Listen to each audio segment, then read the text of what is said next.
या hi good afternoon. मैं हूँ सुशांत सुब्रीपीएफ कंसल्टेंसी से। आ, आज के वीडियो में हम डिस्कस करेंगे कि हम किस पारे में कितना क्लेम ले सकते हैं, कौन कौन सा क्लेम होता है। तो उसके लिए चलो फर्स्ट ऑफ ऑल हम आपको मेनली प्रोसेस दिखा देते हैं जो ऑफिशियल वेबसाइट पे पीएफ की पड़ी है। जब भी आप अभी आपको कुछ भी कंफ्यूजन है, समझ में नहीं आ रहा कि कौन सा पारा क्लेम करना है, तो आप सीधे यहाँ पे लिखेंगे पारा पीएफ। पीएफ पारा आप गूगल पे जैसे ही लिखेंगे इस तरीके से ये इम्प्रूडेंट फंड की ऑफिशियल वेबसाइट पे जो पीडीएफ अपलोडेड है ये आपको यहाँ पे विजिबल होगी।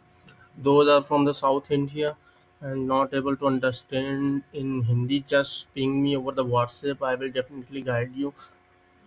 As definitely you know that we provide the consultation services as well.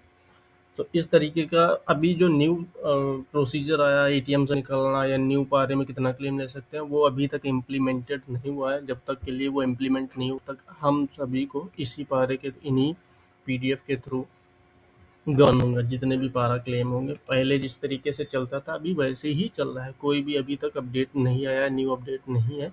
Update आया है पर वो इम्प्लीमेंट नहीं हुआ। अपडेट आना इट मीन्स कि वो प्रोसीजरल चीज़ें उनके इंटरनल टीम में पास हो चुकी हैं, पब्लिश हो चुकी हैं मीडिया में सब जगह, बट अभी वो इम्प्लीमेंट नहीं हुआ। तो हम यहाँ पे देखेंगे तो कौन कौन से पारे पहले हुआ करते थे। जैसे कि purchase of house, construction of house हुआ करता था।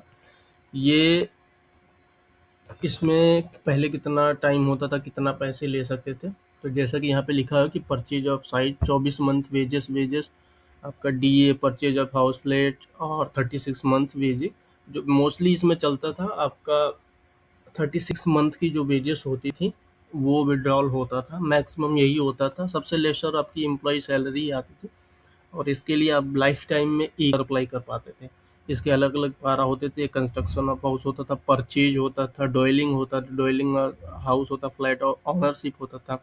इस तरीके के अलग अलग मतलब इनके जो इंटरनल टीम के लिए होते थे 68B1A, ठीक है, 68B, वो लोग उनके इंटरनल के लिए होता था। हम लोगों के लिए बस वही होता था construction of house, dwelling of house, purchase of house. उसमें सिंपल सा फंडा ये होता था कि आपकी सैलरी का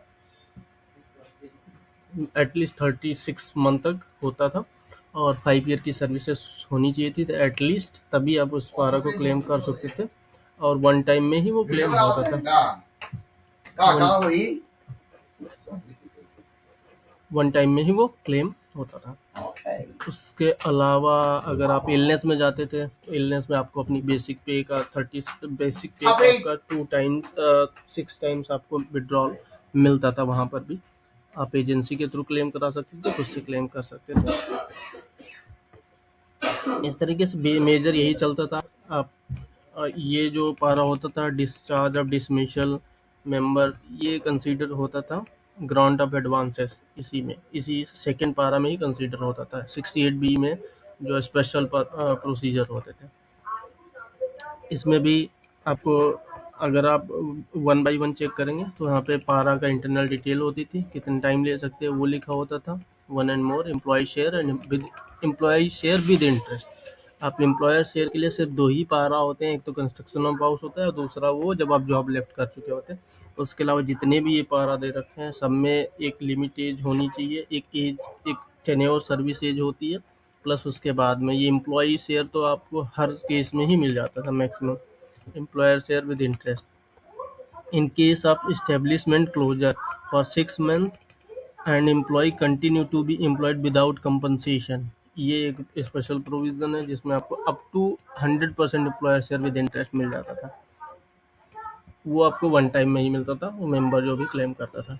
उसके अलावा इलनेस में जो क्लेम होता था 6 टाइम वेजिस आपको मैक्सिमम यही आता है, डीए लगा के लमसम यही आता है। फॉर ट्रीटमेंट ये भी 6 टाइम आप 12 महीने में 12 बार क्लेम कर सकते थे।